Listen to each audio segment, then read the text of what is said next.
नमस्कार, आप लोगों का ऑल इंडिया स्टडी में स्वागत है।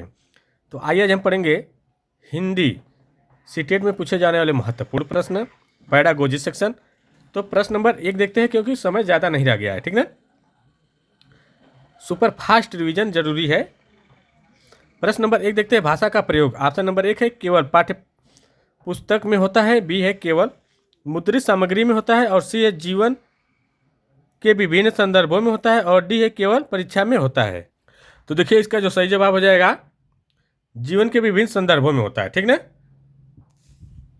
भाषा का प्रयोग हर जगह होता है, ठीक ना। तो ऑप्शन नंबर सी करेक्ट हो जाएगा।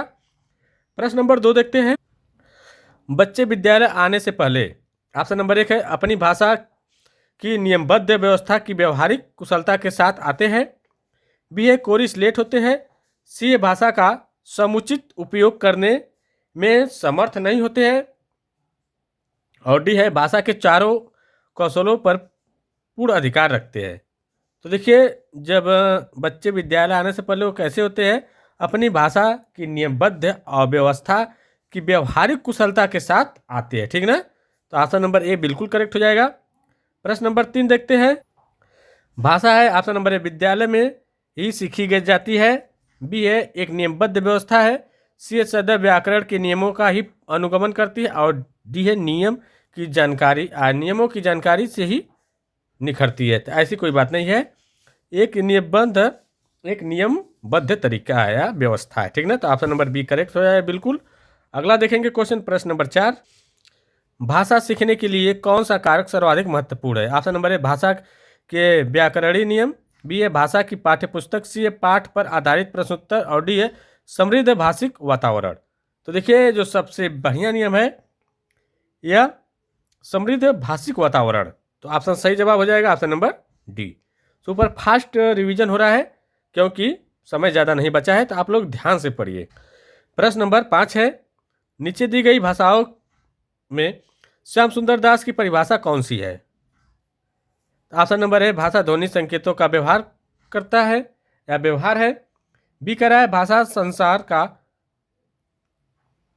नादमय चित्र है, ध्वनिमय स्वरूप है, यह विश्व की हृदय तंत्री की झंकार है, ठीक ना। और सी कह रहा है भाषा निश्चित प्रयत्न के फलस्वरूप मनुष्य के मुख से निस्तृत व सार्थक ध्वनित सम्मिष्ट है, जिसका विश्लेषण और अध्ययन हो सके, और डी कह रहा है भाषा जीवन का आधार है। तो देखिए भाषा संकेतों का एक माध्यम होता है, ठीक ना, एक व्यवहार होता है। तो इसका सही जवाब हो जाएगा ऑप्शन नंबर ए, ठीक ना। अगला देखते हैं प्रश्न नंबर 6। प्रश्न नंबर 6 है, किसी महत्वपूर्ण विषय को किस माध्यम से ग्रहण किया जा सकता है, ठीक ना, या किया जाता है। तो देखते हैं ऑप्शन नंबर 1 बोलने व सुनने के माध्यम से, पढ़ने एवं लिखने के माध्यम से, बोलने व लिखने के माध्यम से, सुनने व पढ़ने के माध्यम से, मतलब ग्रहण की बात कर रहा है, ठीक ना। सुनेंगे तो भी ग्रहण करेंगे, पढ़ेंगे तो भी ग्रहण करेंगे, ठीक ना। तो ऑप्शन नंबर डी हो जाएगा। अगला क्वेश्चन देखेंगे प्रश्न नंबर 7, भाषा के प्रश्न पत्र में आप किस प्रश्न को रखना चाहेंगे। संज्ञा की परिभाषा बताइए, गलत बात, ऐसी कोई बात नहीं। किसी ऐसी घटना का वर्णन कीजिए जब आपको बहुत मजा आया हो, ये बात बिल्कुल सही है, ठीक ना। अगला देखेंगे, देखते हैं फिर से देख लेते हैं, कुछ गड़बड़ हो गया था क्या। साबिया प्रत्येक सोमवार अपने विद्यार्थियों से कहानी या कविता सुनती है, इस प्रक्रिया के द्वारा विद्यार्थियों के किस कौशल का न्यूनतम मूल्यांकन किया जा सकता है। तो बताइए, लेखन कौशल, पठन कौशल, उच्चारण कौशल और श्रवण कौशल। तो ये जो किया जाएगा उच्चारण कौशल का, ठीक ना, उच्चारण कौशल की बात हो रही है। अगला देखेंगे प्रश्न नंबर 9 है, एक ही कक्षा के 2 छात्र विभिन्न प्रकृति के हैं, एक बुद्धिमान तथा दूसरा कमजोर, एक शिक्षक के तौर पर आप क्या करेंगे। बताइए क्या करेंगे। ऑप्शन नंबर 1 है कमजोर छात्र की ओर ध्यान नहीं देना चाहिए, बी एक कक्षा का आधार केवल बुद्धिमान छात्रों को मानना चाहिए, और सी है शिक्षण में कमजोर तथा बुद्धिमान दोनों छात्रों को आधार मानना चाहिए। और डी है कमज़ोर छात्र को कक्षा में आगे बैठने के लिए बोलेंगे। तो देखिए शिक्षण में कमज़ोर तथा बुद्धिमान दोनों छात्रों को आधार मानना चाहिए। तो ये बात बिल्कुल सही है, क्योंकि कमज़ोर छात्र रहेगा या बुद्धिमान छात्र रहेगा, दोनों को आधार मानकर ही पढ़ाना है, ठीक ना। अगला क्वेश्चन देखेंगे, प्रश्न नंबर 10। नीचे दिए दिए गए विकल्पों में से कौन सा उदाहरण भाषा दोष का नहीं है। देखिए भाषा दोष का कौन सा नहीं है। अस्पष्ट वाणी, गलत उच्चारण, हकलाना या तुतलाना और बड़बड़ाना। देखिए बड़बड़ाना क्या है, भाषा दोष का नहीं है, ठीक ना।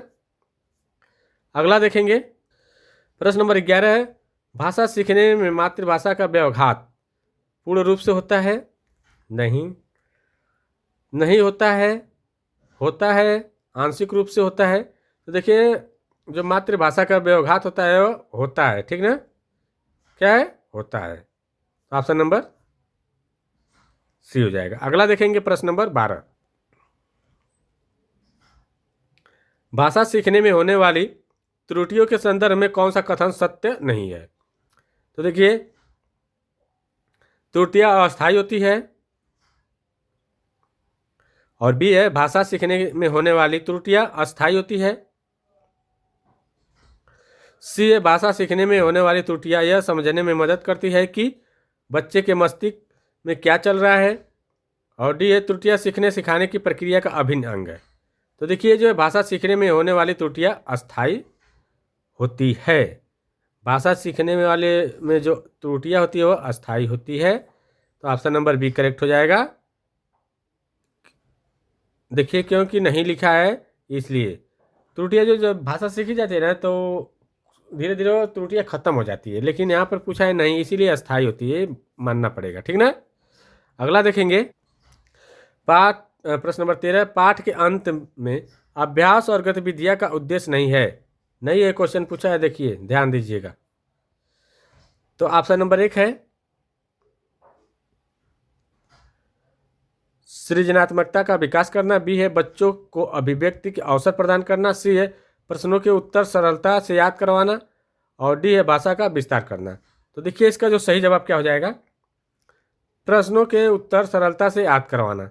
ये नहीं है, ठीक है, नहीं पूछा है तो नहीं रहेगा, याद वाला शब्द निगेटिव होता है। अगला देख लेंगे, प्रश्न नंबर 14, परीक्षण तथा निरीक्षण इनमें से किस विधि का हिस्सा नहीं है। ऑप्शन नंबर 1 निदात्मक, बी है उपचारात्मक, सी है निदानात्मक और उपचारात्मक दोनों, और निगमन विधि। तो देखिए ये परीक्षण और निरीक्षण जो है ये जो है निदानात्मक और उपचारात्मक दोनों का हिस्सा है, ठीक ना।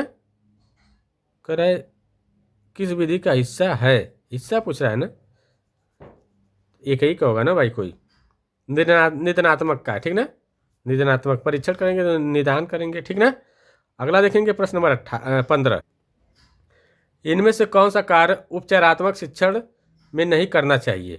तो ऑप्शन नंबर 1 है कमज़ोर छात्र पर अधिक समय लगाना, ना समझने पर छात्रों को डराना या मारना, सी है छात्रों की कमियों पर गंभीरता से विचार करना, और डी है छात्रों के साथ सहानुभूति।